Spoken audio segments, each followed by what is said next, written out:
Y de lo que les voy a hablar es lo de hoy, es el siglo XX y XXI, y todos los días con el tema que hoy vamos a ver se lo van a topar. Como yo les decía alguna vez, el cristiano, si tú quisieras definir cristiano, pues lo pudieras definir de muchas formas. Yo les decía una vez que cristiano lo pudieras definir a la luz de Isaías 61, ahorita voy a llegar allá, que dice que reedificarán las ruinas antiguas. Eso es a lo que nos dedicamos, ¿sí? Y reedificamos no solamente las ruinas propias, sino también de otras personas. Y como les digo, lo que ahorita vamos a ver, no sé si vaya a cambiar en lo que regresa el Señor la situación en el mundo, pero así está el planeta. Y realmente cada vez que yo hablo con alguna persona que me cuenta sus problemas, ya siempre le pregunto algo, ¿sí? Y van a ver qué es lo que le pregunto, porque el diablo ha sabido qué cosa quitarnos. El diablo ha sabido qué pieza quitar del rompecabezas para que nuestras vidas estén incompletas.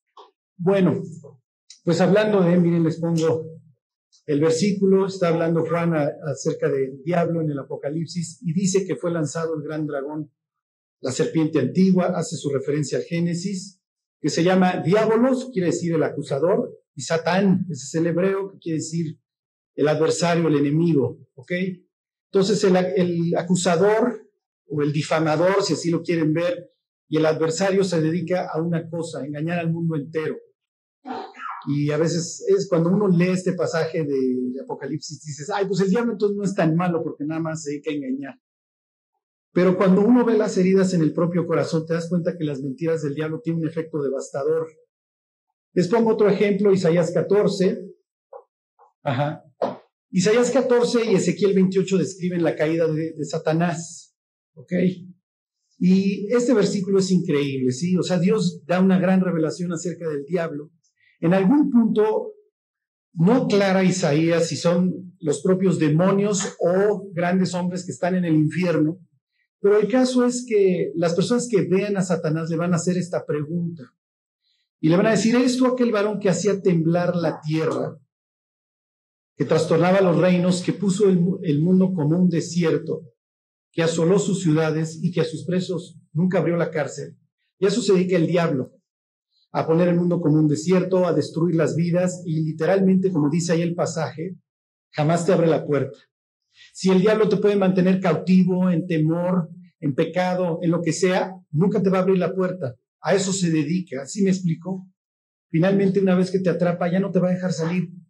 Y el propio Dios dice en los profetas menores, me parece que es en Zacarías, no me acuerdo, que dice, volveos a la fortaleza, oh prisioneros de esperanza, ¿se acuerdan? Les anuncio que hoy los restauraré el doble, dice. Y así nos ve Dios, exactamente, como presos. Bueno, ¿cómo ves hoy al mundo? Sí, o sea, pues, finalmente cuando Juan escribe el Apocalipsis y dice que el diablo se dedicó a engañar a las naciones, Isaías dice que las dejó como desierto, así es como acaba el planeta. Pero no es el tema de hoy el Apocalipsis, ¿sí? De lo que les quiero hablar hoy es de cómo está nuestro corazón. Y algunos en la vida les barajeó, ¿cómo les diré? Una buena baraja, a otros no les tocó tan buena, y finalmente lo vamos a tener que enfrentar. Pero si tú hoy le preguntaras a Dios, oye Dios, ¿cómo se ve mi corazón? Dijo, en muchísimos casos se ve de esta forma, o peor, ¿sí? Y miren, les cuento la historia de Nehemías. A Nehemías le dicen que Israel y concretamente Jerusalén está destruida, pero cuando Nehemías finalmente llega a la ciudad y él trae el único caballo que hay y se pasea, dice, oigan, esto está mucho peor de lo que yo había pensado. Piensen en las historias de terror. Todos pudiéramos contar miles de historias de terror de personas que son una verdadera ruina. Bueno, y todo esto se lo estoy diciendo a manera de introducción. ¿Okay? Entonces, por un lado está el diablo y por el otro lado está el enemigo del diablo, léase Jesús. Jesús, como cualquier otro judío, todos los fines de semana, todos los sábados va a la sinagoga. Y hoy voy a intentar aumentar su cultura, ¿ok?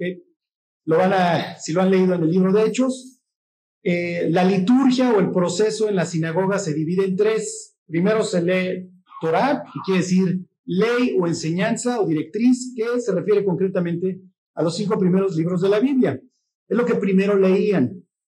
Y luego viene una cosa que le llaman la añadidura, en hebreo haftará, en donde leen una porción de los profetas. Y luego, por último, derashá, que quiere decir la enseñanza, ¿ok? Que era una especie de mini predicación que ha de haber durado más o menos 5 o 10 minutos, no era larga. El caso es que la vida comunitaria, hagan de cuenta que es el centro de reunión del pueblo, la sinagoga. Y las mujeres iban, podían opinar, podían alzar la voz, inclusive cuando alguien estaba comentando, alguien lo podía interrumpir, porque se trataba de que esto fuera, como les diré, muy informal pero profundo. Y la porción que se iba a leer ya estaba muchas veces en muchísimas sinagogas prescrita con años de antelación. Y Jesús, cuando arranca su ministerio, va a su pueblo, que es un pueblo bicicletero. Seguramente su sinagoga no es como este simplemente para enseñarles cómo era. Seguramente era una sinagoga mucho más chica y más chafa. Pero el caso es que le toca a Jesús, entre comillas, por casualidad, leer. Le toca a él la parte de la Haftara, la parte de los profetas. Alguien ya había leído la Torah y entonces dicen, bueno, hoy está con nosotros nuestro amigo que creció aquí con nosotros en la ciudad, Jesús. Pasa, Jesús, te tocó la Haftara, te tocó los profetas. Y no es casualidad el pasaje que le toca leer a Jesús ese día. ¿Cómo nos ve? Dice Jesús, y este es el pasaje que le toca leer, dice, el Espíritu del Señor está sobre mí, porque me eligió el Señor. Me ha enviado a predicar buenas nuevas. ¿Cómo nos ves, Jesús? A los abatidos, a vendar a los quebrantados de corazón, a publicar libertad a los cautivos y a los presos, apertura de la cárcel. ¿Cómo nos ve Dios? Bueno, ahí está el reflejo.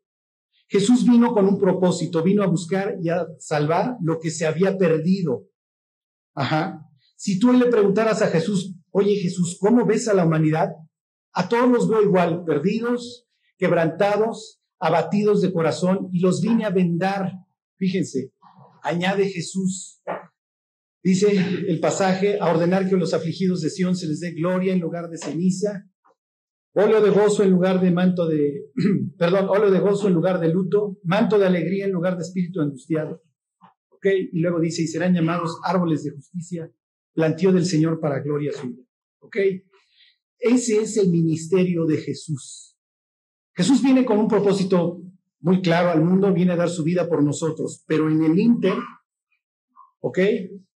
Y a lo que se dedica hoy en la vida de nosotros es a esto, a restaurar.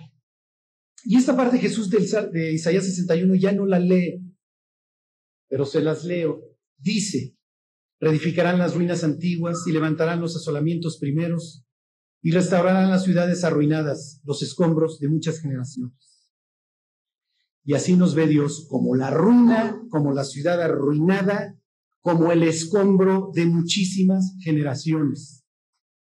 Y les digo, Dios, esto es de ida y vuelta, Dios se dedica a restaurarnos y nos usa para restaurar a otras personas. Los matrimonios hoy están hechos pedazos, ¿ok? Se están juntando dos personas que están en perfecta ruina.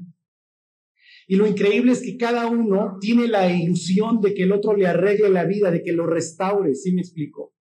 Cuando la destrucción no debió de haber tenido lugar en principio. Y esto es toda manera de introducción. ¿Okay? Tienes al diablo destruyendo las vidas y el diablo quitándonos piezas. ¿Has jugado Senga o Jenga? No me acuerdo. En donde le vas armando y el chiste es que no se te venga abajo.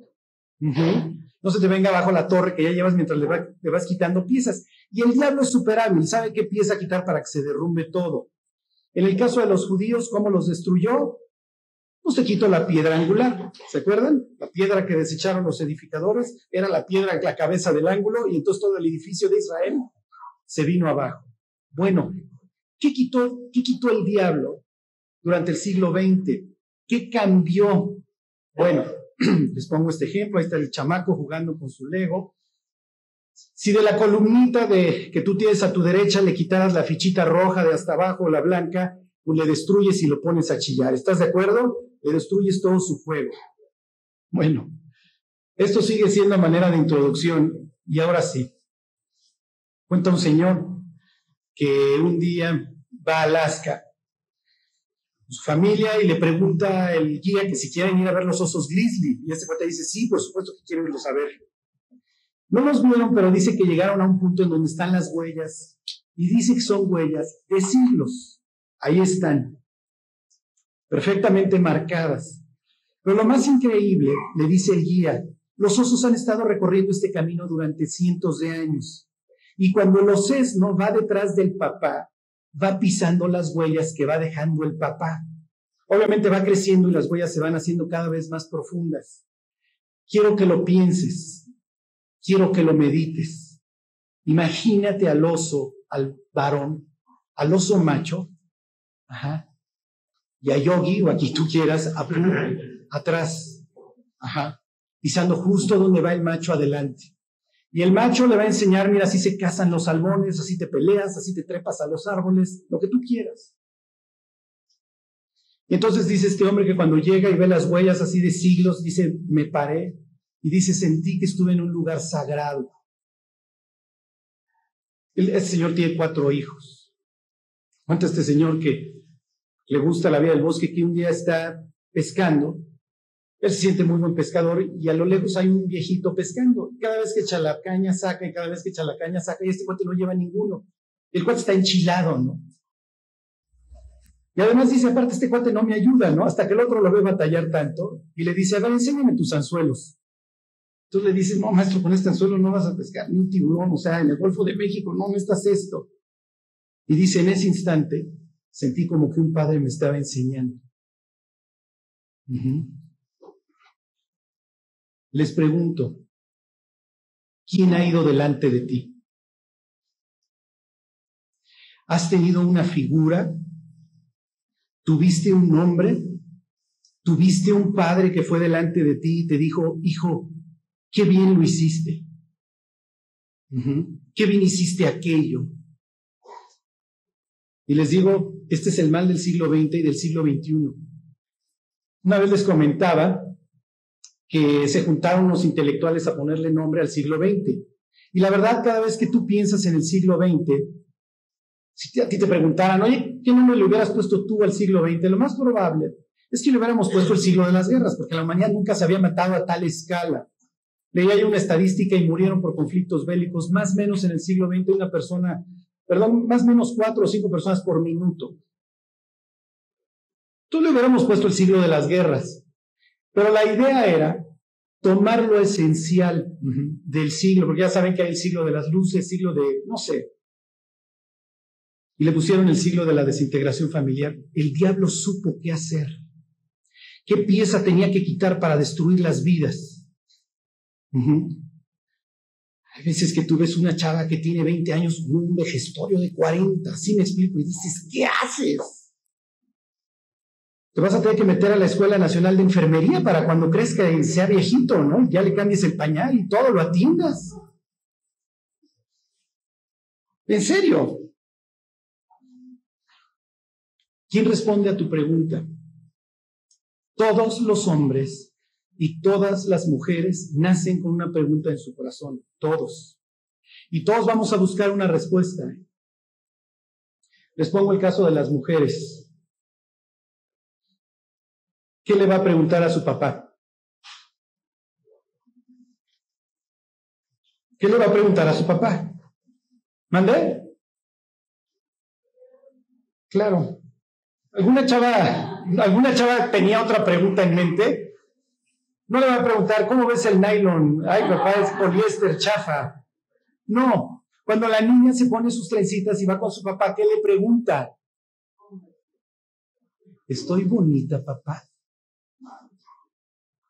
Tengo una hija de 1 año y medio que, bueno, todo le copia al hermano, mi hijo no camina, corre todo el tiempo y mi hija también corre. Y entonces yo me pongo en cuclillas y abro los brazos y le digo, abrazo, abrazo, abrazo. Y entonces ella viene sonriendo, meneando el pañal y justo cuando ya la voy a abrazar, se da la vuelta y se echa a correr. ¿Por qué lo hace? Y lo podemos hacer 2 horas, pero el chiste es que yo nunca la abrazo, siempre la tengo que ir a perseguir. Y ya cuando me perdona la vida, ya viene y me hace, y me abraza. Todas las mujeres tienen una pregunta en su corazón. ¿Vale la pena luchar por mí? ¿Soy hermosa? ¿Valgo la pena? Y la primera persona que tiene que estar ahí para responderlo, ¿quién es? Papá. Su papá tiene que estar ahí para decirle, eres lo máximo, eres hermosa, eres preciosa. Todas las telenovelas y todos los cuentos son iguales. ¿Qué sucede en La Bella Durmiente? Bueno, pues el cuate se tiene que rifar, ¿están de acuerdo? Y pelear contra el dragón y ponerse su armadura plateada y finalmente llegar hasta donde está la chava dormida. ¿Qué sucede en Cenicienta? Misma historia. El cuate la tiene que buscar. Tiene que luchar por ella. ¿Por qué? Porque la muchacha tiene una pregunta en su corazón. Ha vivido con las hermanastras que son nefastas y la madrastra. Pero ella en su corazón todavía anhela que alguien que luche por ella. Y entonces el cuate le tiene que probar el cacle a todo el pueblo. Hasta que... ¿sí? Blancanieves. El cuate tiene que luchar por ella. Shrek tiene que luchar por Fiona. ¿Sí me explico? Todas, chavas, no lo nieguen. Todas tienen esta pregunta en su corazón. ¿Soy hermosa? ¿Vale la pena luchar por mí? La niña lo tiene. Y lo primero que le va a preguntar a su papá es, ¿estoy bonita? Tú le puedes decir a un hombre, tu corbata está espantosa, tu traje está espantoso, y le va a decir que sí te late. Dile a una chava que su vestido está espantoso, se va a ir a cambiar 10 veces. Ay, este sí. Ay, es que me siento gordo. Lo que ustedes quieran, porque está aquí. Está aquí. Y lo tiene desde una niña que usa pañales al año. Persígueme. Imagínense que yo le dijera a mi hija, ay, escuincla, pues cuando quieres que te abrace, venga. Ese es el chiste. Ok. ¿Qué le va a decir a su papá antes de echarse? El hombre tiene también una pregunta. Todos los hombres la tenemos y todos batallamos con ella. Tantas veces las señoras me dicen, es que mi marido no es espiritual, quiere triunfar. Sí, tiene una pregunta en su corazón. Es natural que como orangután quiera golpearse el pecho después de un triunfo.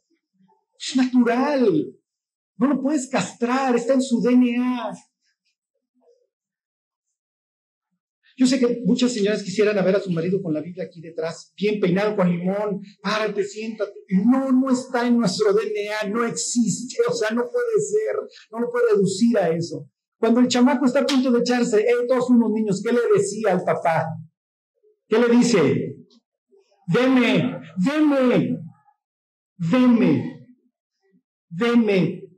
Todos los hombres tenemos una pregunta y nos casa todos los días. ¿Tengo lo que se necesita? ¿Tengo lo que se necesita? ¿Puedo lograr algo en la vida? Mismo caso. Yo bajo a jugar fútbol con mi hijo, veme papá. Entonces yo le digo, cañonazo, hijo, cañonazo, papá. Y cuando me descuido, no me estás viendo, ¿eh? Tiene 5 años y necesita esa afirmación.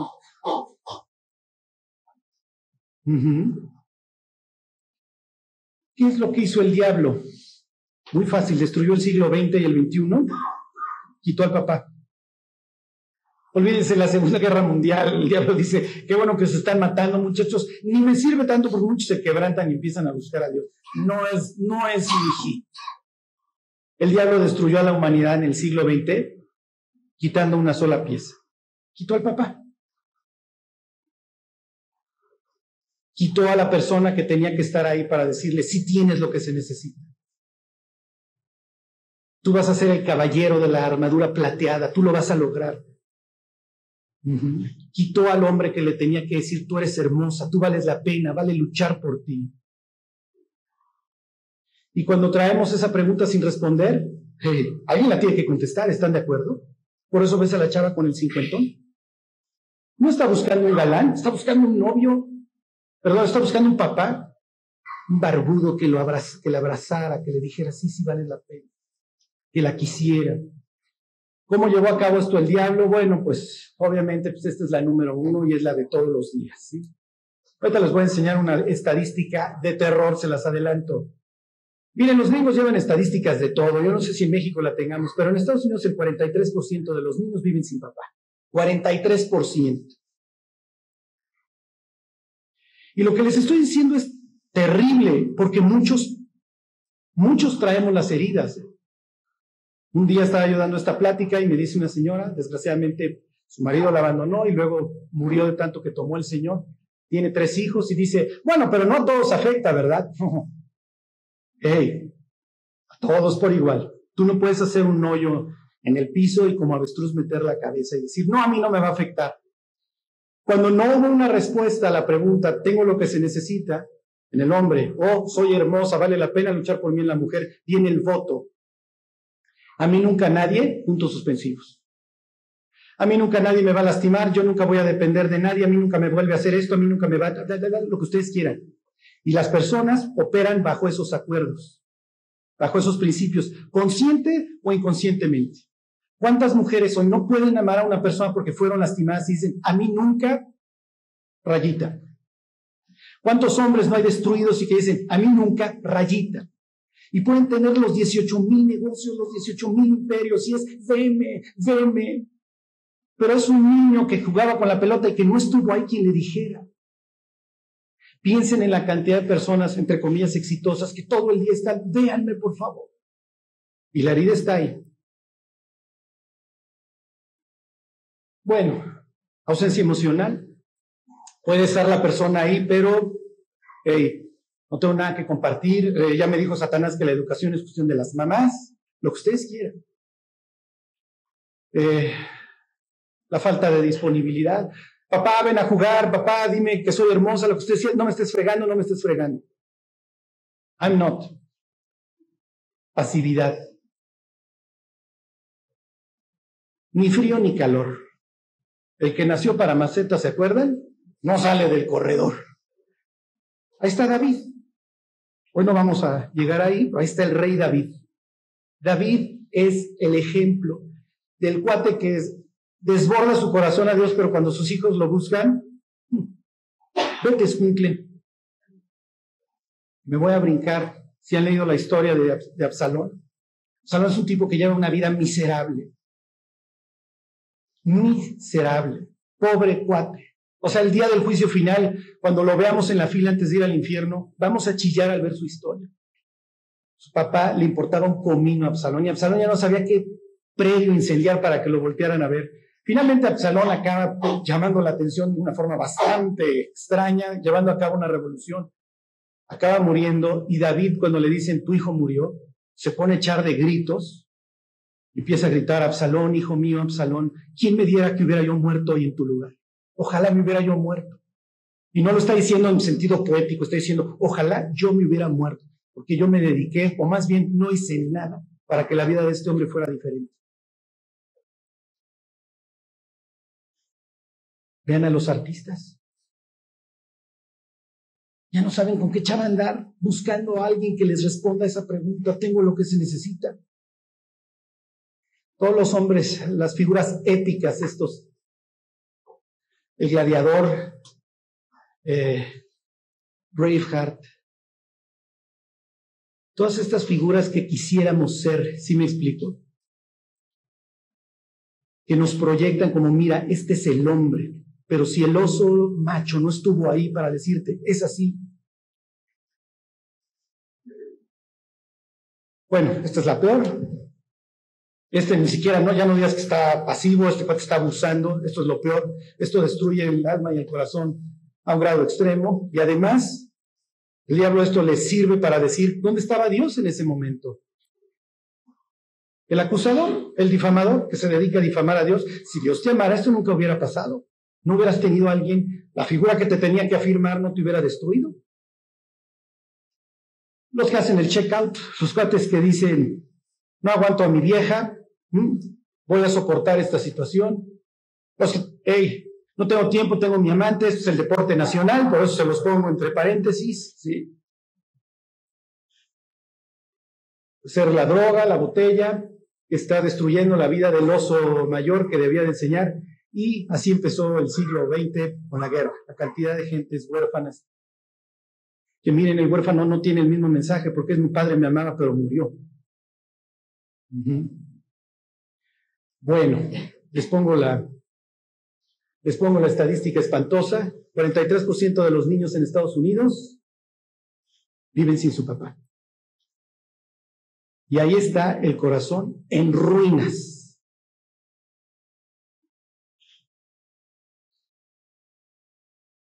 Bueno, antes de entrar a lo que sigue, no se trata, ¿sí?, de decir, bueno, me tocó un buen padre, gracias Dios, si lo tuviste, qué increíble. Si tú tuviste a alguien que te amonestó conforme al Señor y te amó, vas a tener muchísimos, pero muchísimos, poquitísimos panchos en tu cerebro. Te lo digo por experiencia. Yo vivo con una mujer que creció con un padre que la amó. Mi cantidad de panchos en el cerebro son de este pelo y su cantidad de panchos siempre me está diciendo, ya bájale, eres un histérico. ¿No? ¿Cómo me dice? No histérico, ¿cómo se llaman los que? Paranoico. No se trata de estar volteando para atrás y a mí me hicieron y a mí me tornaron. Simplemente, con esto tengo que trabajar. Y bueno, no juzguéis y no seréis juzgados, no condenéis y no seréis condenados, perdonad y seréis perdonados. Si a alguien la vida le tocó un mal papá, no se trata de estar volteando para atrás, se trata de decir, Dios, aquí está mi corazón, necesito que lo restaures, necesito que lo sanes y necesito que seas mi padre. Necesito que tú seas el oso que va delante de mí y yo quiero ir siguiendo tus huellas. Yo quiero que tú me prepares para la vida. Hablaba yo con una persona y me cuenta la historia, la tragedia de su marido, etcétera, etcétera, y luego me dice, bueno, pues mi marido fue así, siempre fue el checkout, siempre con la botella en la mano. Mi hija está destruida. ¿Qué hago? Y esto es del diario. Tu hija va a tener que tomar su corazón y decir, Dios, aquí está. No lo puedo evitar, aquí está, reconstrúyeme. Ahorita que están viendo la oración, les voy a decir una cosa, oren por ustedes mismos. Decía un señor que el día que tuvo su primer hijo se puso a orar por él, y tiene razón. Y si traen estas heridas colgando, ¿por qué? Porque las van a llevar al matrimonio. El hombre que se casa sin la pregunta resuelta, le va a llevar la pregunta a la mujer, y una mujer no le puede contestar al hombre. La hombría, ahorita lo vemos, se imparte por otro hombre. Imagínate que tu mamá te enseñara a rasurarte. Está en problema, ¿sí me explico? Te tienes que comprar una cera muy seguido, ¿ok? Bueno, es un problema de peso. Si tú ahorita vas en el carro y alguien desde el pecero te grita de groserías, lo más probable es que mañana ni lo conozcas. No lo reconocerías. Pero ¿qué pasa cuando te insulta? ¿Qué pasa cuando abusa de ti una persona tan cercana como es tu padre? No es lo mismo. Las palabras de un padre fueron diseñadas por Dios para que tuvieran peso. ¿Pero qué peso? Para edificar. Ninguna palabra corrompida salga de vuestra boca, sino la necesaria para qué, ¿se acuerdan? Para construir, para la necesaria edificación. Bueno, en el caso de los hombres, la hombría necesariamente se imparte por otro hombre. Una mujer no te puede enseñar a ser hombre. Una persona, marido checkout, hijos hechos pedazos, y ella llega con los hijos ya mayores y les dice, es que tienes que hacer esto, tienes que hacer aquello. No, le digo, no gastes sus palabras.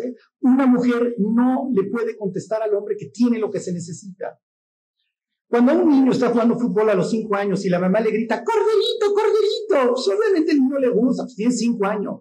Pero imagínate que estás jugando a los 18 años la cascarita, en donde huele a testosterona, todo el mundo está sudado, y tu mamá te grita, ¡bien, corderito!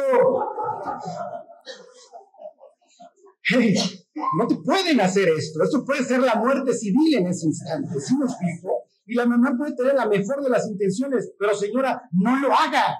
Lo estás avergonzando. Si le dicen, ¿quién es esa señora? ¿Para saber? ¿Quién es el nerd al que le dije qué pasa cuando viene el macho con el pelo en pecho y le grita al otro, ¡bien! ¿Sí me explicó? El otro también se carga, claro, se carga de energía y golpea el pecho, porque están entre machos, están entre hombres. Así es. Por eso cuando pasa cierta edad y tu mamá te dice, es que tú eres bien lindo, tú eres lo máximo. No. Qué bueno que me quieras, mamá, digo, parto de esa base. Porque me lo tiene que decir, es un macho. Me tiene que afirmar un hombre. A los caballeros en la época medieval no llegaba la reina así cargando la espada como podía. No, el chiste es que fuera el rey, otro barbón y le dijera, eres caballero de la mesa redonda, ve y rífate. ¿Sí me explico?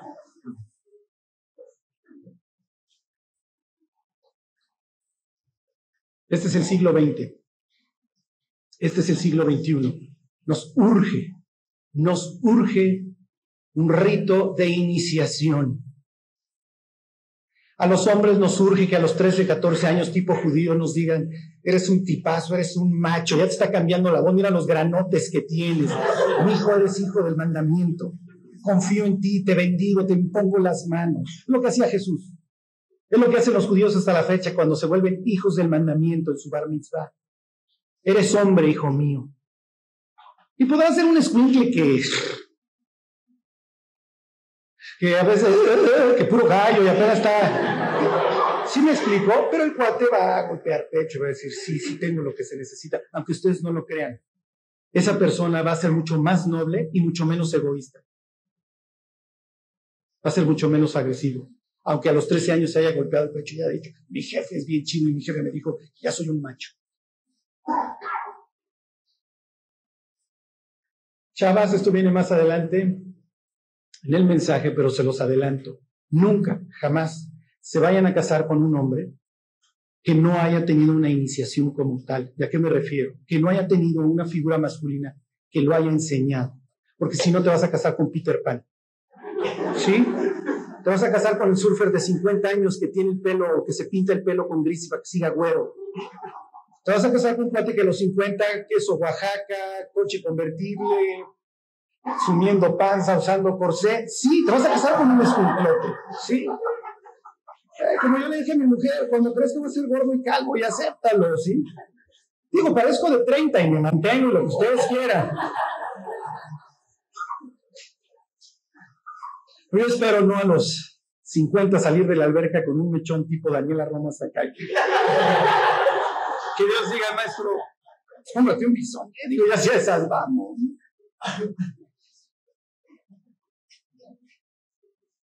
A los hombres, si tú no tuviste una figura masculina, le tienes que decir a Dios, Dios, me tienes que enseñar el camino. Me tienes que restaurar. ¿Para qué? Para que yo sea un hombre. ¿Se acuerdan? Portaos varonilmente. Ahorita lo vemos, le dice David a Salomón, esfuérzate y sé hombre. Pero hoy, donde sacamos al papá de la casa, ¿quién le enseña? ¿Quién le enseñó? Mira, te tienes que rasurar así. Así tienes que saludar. Así hablas, así pides, así esto, así el otro.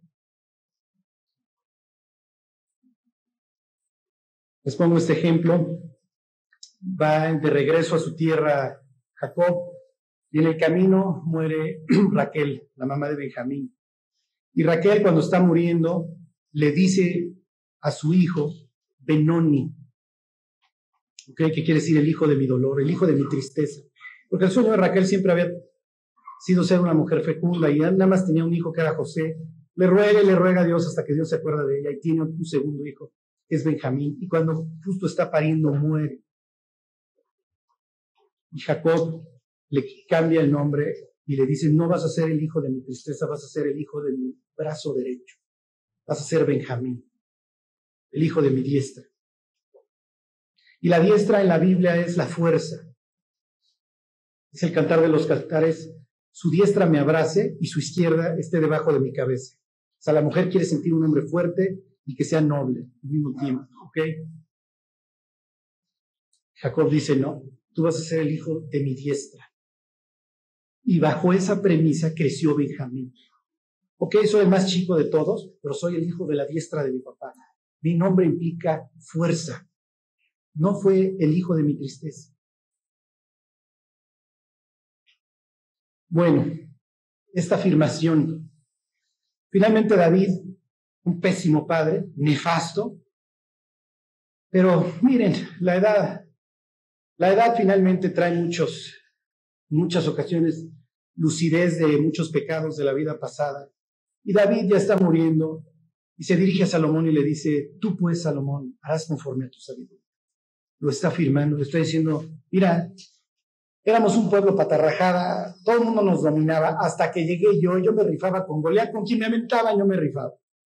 La sombra de David es de este pelo. Y cuando Salomón, el Pacífico, imagínense, va a tomar el reino, obviamente le tiemblan hasta las amalgamas de las muelas. Y David le dice, tú eres un hombre sabio. ¿Y qué sentía Salomón? ¿Se la creía? Seguramente se la creía, pero no se la creyó por mucho tiempo, porque no se acaba de morir su papá cuando ya está Dios, dame sabiduría. ¿Qué es lo que hay que hacer? Si no tuviste esa afirmación, como Salomón, ir en la noche, ¿qué quieres que te dé? Haz de mí un hombre. Porque eventualmente van a ser maridos y van a ser papás. Cuando yo empezaba la plática les decía, yo no sé si así se va a mantener el mundo, yo espero que no. Porque las siguientes generaciones deben de estar ahí para la que sigue. Y muchas personas que crecieron con las heridas, con las cicatrices, parten de la base de yo voy a estar ahí. Yo voy a estar ahí para mis hijos, yo voy a estar ahí para afirmarlos. Pero antes vas a necesitar que Dios trabaje en tu corazón. Fíjense, le dice, en la misma plática le dice, pues hombre sabio eres. Y miren, la que sigue es tremenda, ¿sí? Sacó a Timoteo, viene de una familia híbrida, su mamá es judía, su papá es griego y por lo que lees, de hecho, se ve que el papá ya no figura. Y Pablo lo adopta y le dice, tienes gasolina, tienes lo que se necesita, Timoteo. Y cuando le dice, tú eres mi hijo, yo te afirmo, ¿se acuerdan? Se ve que Timoteo a veces se echa para atrás. No te avergüences de dar testimonio de Jesucristo ni de mí, preso suyo. Tú eres mi hijo, Timoteo. Yo te crié en el Evangelio. ¿Qué sentía Timoteo cuando Pablo le dice, tú eres mi hijo amado? Afirmación. Esta es la más increíble de todas. Jesús de Nazaret, requirió la afirmación de su Padre. ¿Qué nos espera al resto de los mortales? Ok, Juan el Bautista, qué bueno que te vayas a enterar que este es el Mesías. Pero Jesús, te quiero decir y que se entere todo el mundo, tú eres mi hijo amado. En ti tengo satisfacción, te amo, eres de gran estima para mí. Tú puedes con el pecado del mundo, ándale, vas.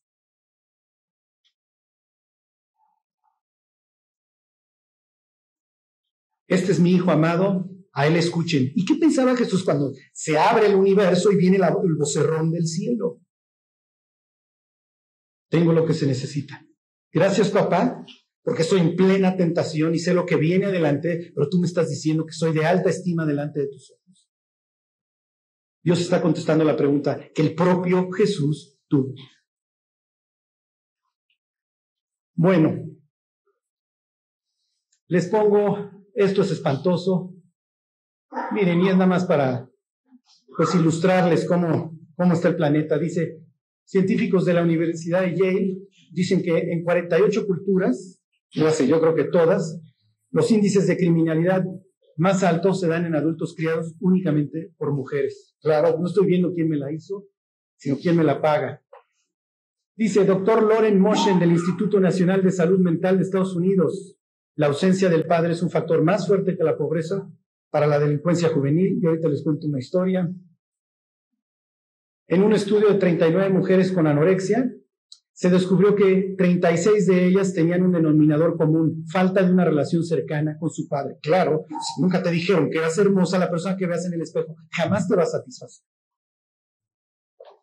Claro. Comentaba un señor, y esto ha sido lo que más me impactó acerca de una investigación que se llevó con, no me acuerdo si 40 o 50 personas de la misma generación, les fueron monitoreando la salud durante 40 años.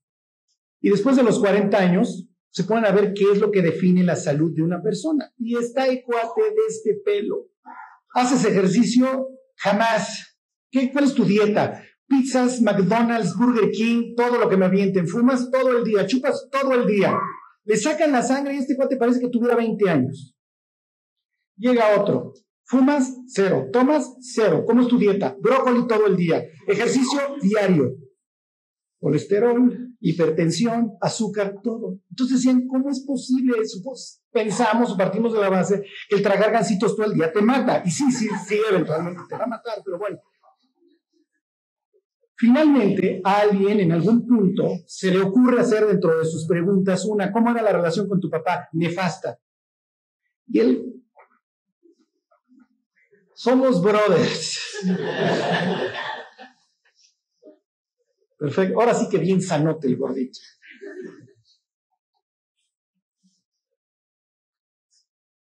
Dice doctor Martin Deutsch, la presencia de un padre y su conversación, especialmente a la hora de la cena, estimula que el niño tenga un mejor desempeño en la escuela. Dice el doctor Armand Nicolis, un padre ausente física o emocionalmente contribuye a baja motivación para alcanzar logros, inhabilidad para postergar una gratificación inmediata, baja autoestima, susceptibilidad a ceder a la presión del grupo y mayores posibilidades de convertirse en un delincuente juvenil.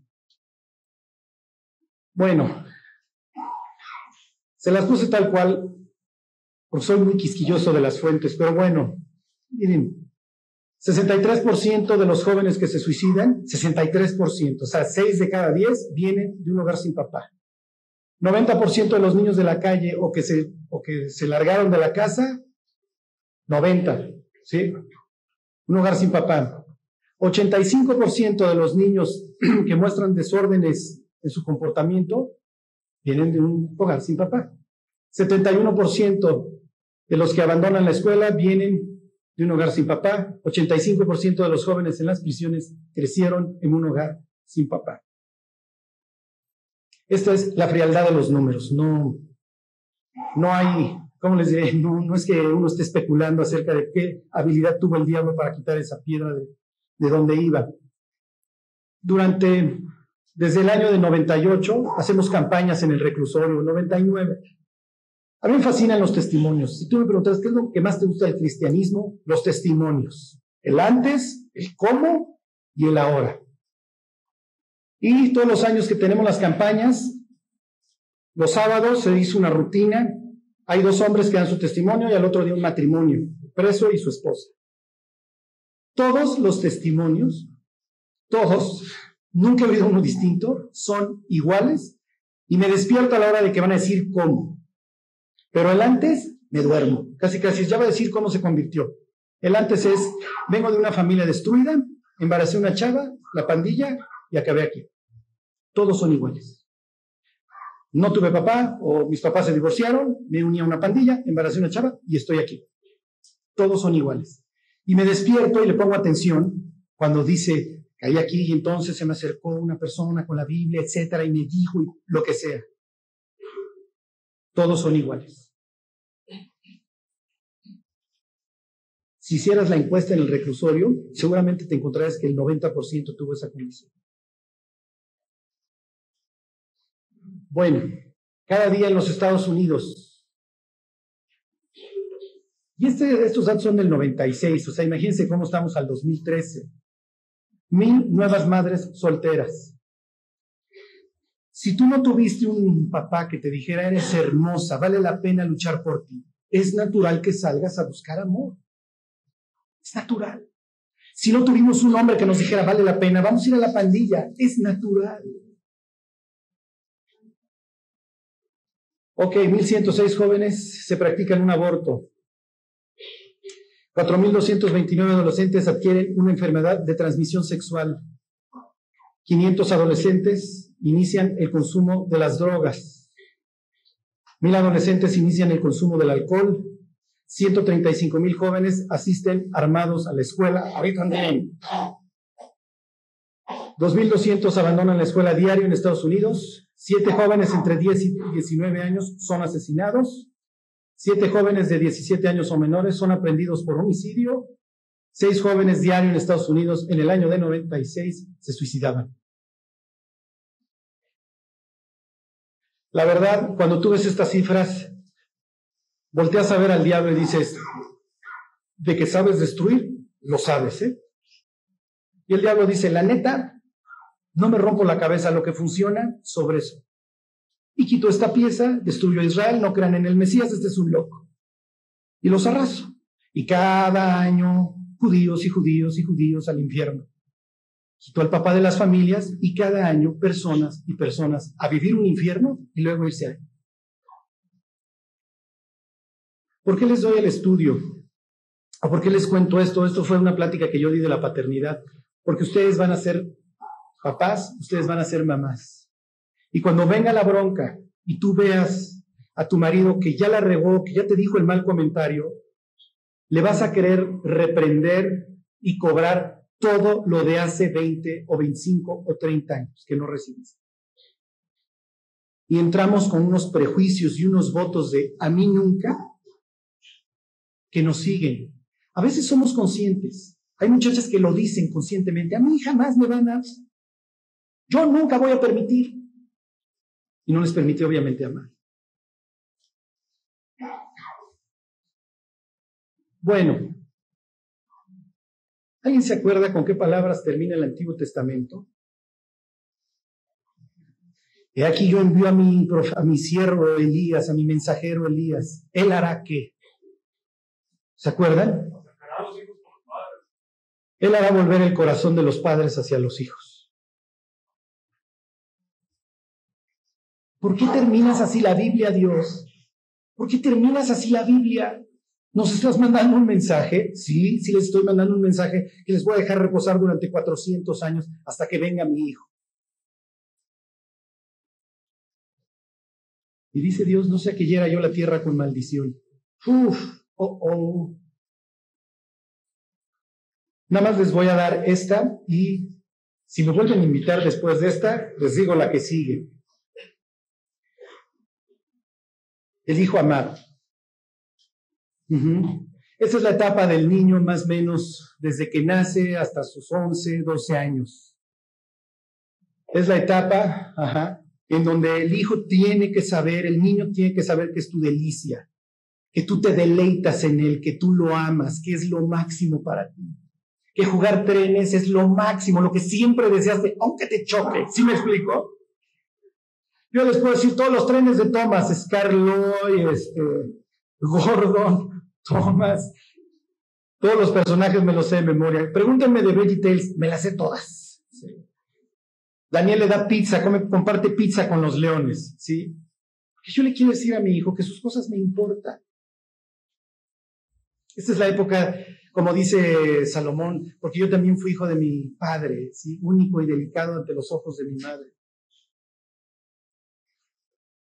Ya se los dije. Tú eres el hijo de mi diestra, Benjamín.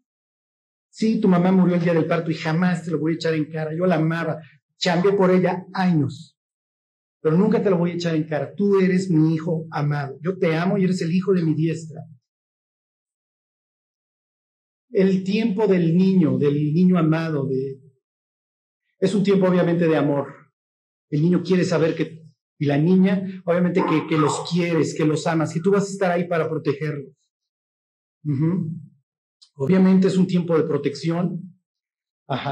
Es un tiempo en donde se requiere la presencia. Y desgraciadamente vivimos una época en donde parecemos ratones en un laberinto, todo el día ocupados. Y una persona que salió a las 6 de la mañana y regresa a las 10 de la noche, cuando quiere ver a su hijo va a recibir el hijo los restos. Y ahí es donde el hombre tiene que decir, yo no le voy a ofrecer a mi hijo mi cansancio, le tengo que ofrecer mi fuerza. Obviamente es un tiempo de enseñanza, el tiempo de afirmación. Sí, te estoy viendo, échate de la resbaladilla, yo te cacho, yo te cuido, qué bien lo hiciste. ¿Ok? Y un tiempo para decir esto, ¿no?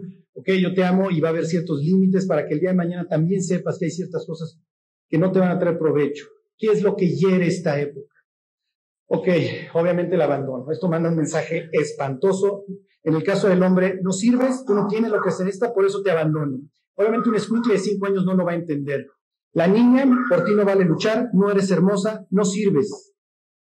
Ese es el mensaje que el papá le manda. El abuso, inútil, baboso, tonto. Obviamente un niño no tiene el criterio, gorda, fea, no tiene criterio para digerir esto. ¿Ok? El sarcasmo. La comparación. Es que tu hermana, es que tu hermano. Esto destruye todas las preguntas, ¿sí? Entonces me estás comparando, entonces no soy tan hermosa como X, entonces no soy tan valioso como X. Obviamente la falta de afirmación.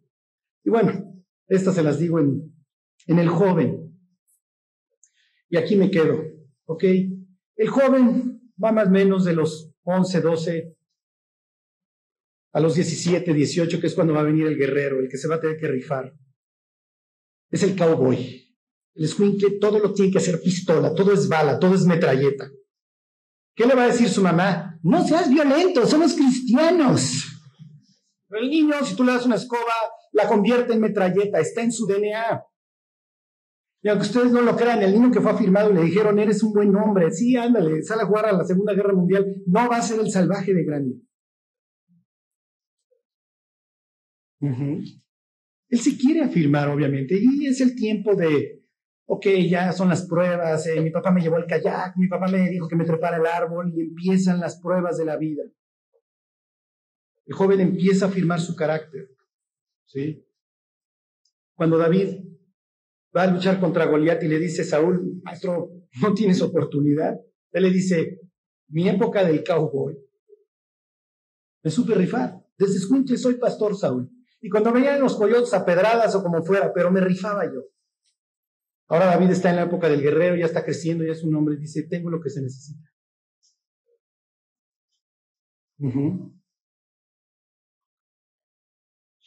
Es un tiempo, obviamente, de afirmación. Y bueno, ya no se los quiero ir dando así a puras trastabilladas. Obviamente empiezan las primeras pruebas, etcétera. Y es un tiempo en donde el corazón del hombre se va a empezar a formar para el día de mañana poder ser un buen padre, poder ser un buen marido, poder ser un buen restaurador. Bueno, aquí le voy a dejar, la próxima también les hablo de las chavas. Lo que les quiero decir para concluir es que si ustedes van a seguir a Cristo, esto es con lo que se van a topar, con las purititas ruinas. Y en el caso de los hombres, muchas veces se van a tener que convertir en el amigo, el mentor. Yo te ayudo. Abiatar, un hombre acaba de perder a su padre, y David le dice, el que busque mi vida buscará también la tuya. Conmigo estará seguro. Y Abiatar dice, bueno, pues si nos matan a todos, muchachos. Aquí yo pertenezco y está el rey David que me va a proteger. Y si alguien trae las heridas ahí, ir con Dios y decirle, Dios, invade literalmente mi ser. Restáurame, porque quiero ser la persona que tú siempre quisiste que fuera. Chavas, si trae las heridas, Dios, tú eres mi Padre. Tú eres la persona que escaló la torre, que se subió a una cruz y que dio todo por mí. Y con eso termino. Cuando lees las escenas de la cruz, todos son iguales. Hay un discípulo, y ese porque tenía palancas. Juan. Es el único que está al pie de la cruz. Otro está muerto, y los otros 10 están ahí agazapados en el lugar alto, esperando que se acaben y que salgan las corrientes de personas para salir por patas antes de que los agarren. Pero ¿quiénes están al pie de la cruz? Puras chavas. Puras mujeres. Oye, Magdalena, ¿qué haces aquí? ¿No tienes miedo a que te maten? La persona que está agonizando ahí me amó hasta la muerte. Me mandó el mensaje al corazón de que mi vida vale la pena, de que estaba dispuesto a morir por mí, que iba a quedar desnudo, que se iba a enfrentar a la ira de su propio padre, abriendo los brazos para recordarme que había una mujer en Magdalena endemoniada, cuya vida no servía para nada, pero que él estuvo dispuesto a perseguirme, a conquistarme, a ir hasta lo último del universo, a las peores tinieblas, para dar su vida por mí. Joven, tienes lo que se necesita. Sí, sí lo tienes, y tal vez te dijeron que no. Tu fuerza está en Jehová. Próxima semana les cuento, David acaba de ser herido por su hermano, antes de enfrentar a Goliat. Y Dios le dice, ey. ¿Has oído sordos a lo que este cuate te acaba de decir? Sí tienes lo que se necesita, David. Ándale, ve. Dios tiene un plan para cada uno de ustedes, jóvenes. Oh, sí lo tiene. Y si a veces dudan, tengo lo que se necesita o valgo la pena, volteen a la cruz. Porque dice Cristo que sí vales la pena. Y que Él sí estuvo dispuesto a luchar contra el dragón, ponerse su armadura, blandir la espada y si era necesario, regar su sangre. La cruz le da sentido a nuestra vida. Bueno, así que ahora que van a estar orando, oren por sus corazones, porque de el corazón mana la vida, porque Dios vino precisamente a eso, a vendar a los quebrantados de corazón, a dar libertad a los cautivos y a publicar la apertura de la cárcel, de esas cárceles espantosas en donde vivimos presos. Bueno, pues vamos a orar y ahí terminamos. Dios, te queremos dar gracias porque desde la cruz tú nos gritaste que nos amas, que siempre nos tuviste en mente, Dios, que jamás te olvidaste de nosotros y que estuviste dispuesto a todo, a pesar de nuestras faltas, a pesar de nuestros defectos, a pesar de nuestros errores. Te damos gracias, Padre, porque no importa lo que hagamos, nada nos podrá separar del amor que tú nos regalaste en la cruz. Ni ángeles, Dios, ni principados, ni potestades. Dios, ni lo alto ni lo profundo nos podrá separar del amor que tú fuiste a derramar ahí en la cruz. Tú le has dado, Dios, sentido a nuestra vida. Cuídanos, Dios. Restaura nuestros corazones y llévanos, Dios, a ser la persona que tú siempre quisiste que fuéramos. Dios, tenos paciencia, tenos misericordia. Síguenos guiándonos. Ve delante de nosotros y Dios, que vivamos siempre a tu sombra. Te lo pedimos, Señor, en el nombre de Jesús.